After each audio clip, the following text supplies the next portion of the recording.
Good morning. Good morning. Today is Thursday, September the 14th, 2023. Just doing a real estate tap in with you for this morning. Um, I'm going to attach a link to a video here. I think you should, watch it if you are in real estate, thinking about purchasing a home, own a home, have an investment property.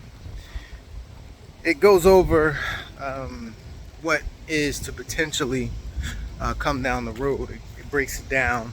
A guy named George Gammon, really good person to follow.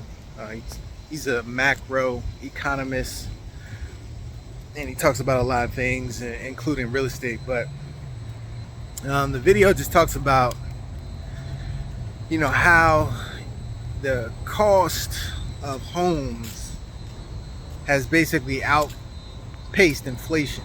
Well, not inflation, but wage growth. And there's a big gap. And that gap was also there in 2006, right before the great financial crisis that I think that everybody can remember. So I say that to say that, the real estate market is going to go through some turbulence, some issues. How far prices will drop, is remaining to be seen. I don't want to make any predictions on that, but there is going to be, somewhat of a correction on pricing, and it could be some pain for a lot of people. And the two catalysts of it are the Fed, who in their last meeting, if you watched it, or if you didn't, try to go back and Google it. Jerome Powell, Fed, last public press conference, he talked about how the labor market could go through some issues. Essentially, that's what he said, just to paraphrase. So they are trying to tame inflation. By taming inflation, that does mean layoffs, usually. If you go back to the great financial crisis, right before it happened, I think, if I remember correctly, the unemployment rate was around 4 or under 4, like it is now, and it went up to about 10%. So I'm not trying to say that to scare people, just trying to, make people aware of some of the similarities from that time to this time, based on what is being said by the Fed chairman. And I think if you look at it, last month there was an increase in unemployment, and some of this stuff we'll probably start to see, as we end the year and go into 2024. And the other catalyst is the Airbnb. A lot of people who got into Airbnb, they got into it to help them, with their payment. They needed to rent out that space to help them make that monthly mortgage payment that they had. And then also, when you looked at the numbers on an investment property, a lot of times it really didn't cash flow in a normal rental type of, when you look at it as a rental, on a monthly basis, collecting rent.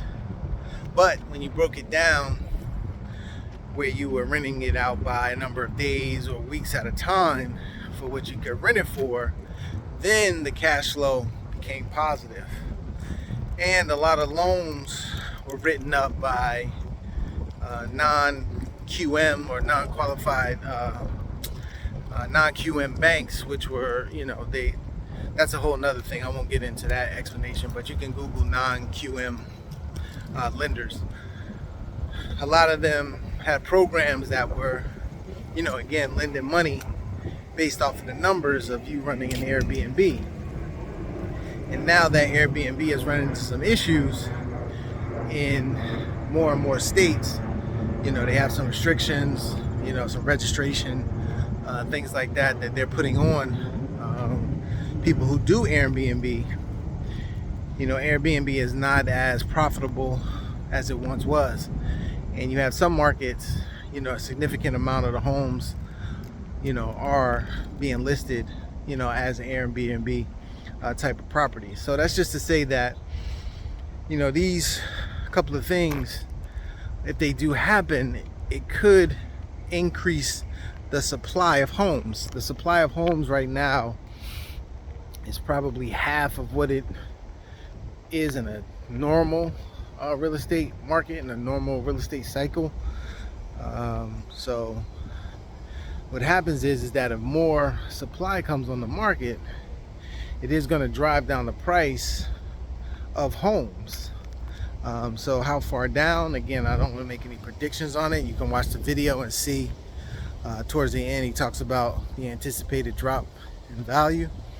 But if you are somebody that has an investment portfolio or has an Airbnb, you may want to think about converting it over to a note, do seller financing, some type of creative financing on it while you can.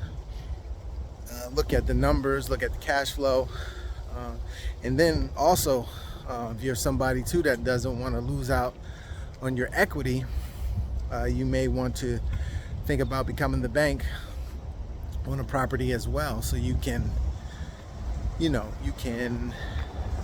write it up where your equity is still there, your equity position is still there, and you're creating financing for another borrower. Even if something happens with that particular borrower and the values come down, you can then do it again with another borrower. But this is kind of stuff that we've been talking about here on this channel, on this Instagram channel, and on my YouTube channel, when it comes to notes and why now is the time.